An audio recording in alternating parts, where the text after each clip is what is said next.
1945 সালের 25শে ডিসেম্বর মহিষাদলের একতারপুরে এসেছিলেন গান্ধীজি। টানা 5 দিন ছিলেন তিনি।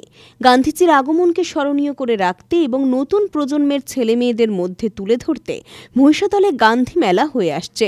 বৃহস্পতিবার সন্ধ্যায় গান্ধী মেলার বুধবার সন্ধ্যায় গান্ধী মেলার উদ্বোধন ঘটে।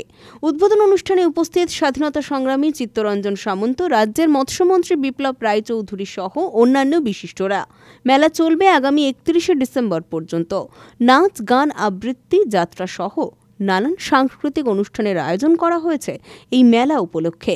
প্রাতঃস্মরণীয় নয়, চিরস্মরণীয় জাতির জনক মহাত্মা গান্ধী মহিষাদলের এই পবিত্র মাটিতে তিনি তার পদস্পর্শের মধ্য দিয়ে এখানকার তখনকার বিতর্কিত যে সমস্যা, অহিংসা আর সহিংসা, এই দুয়ের দ্বন্দ্বে পড়ে তার আগমন। আমরা মেদিনীপুরবাসী হিসেবে, অবিভক্ত মেদিনীপুরবাসী হিসেবে, যদিও সেই সময়ের সাক্ষী আমরা ছিলাম না,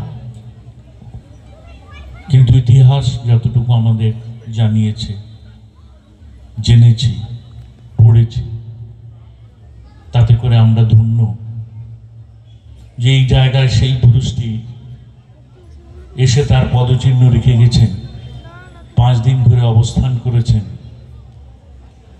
এক সময় বিজ্ঞানী আইনস্টাইন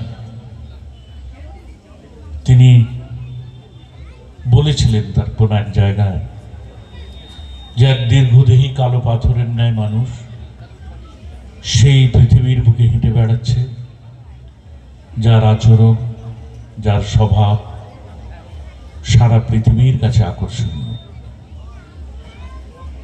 তিনি আর কেউ নন, বাপুজি।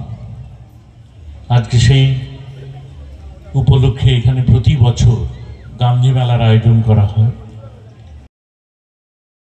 রঞ্জন মাইতির রিপোর্ট, খবর BCBS।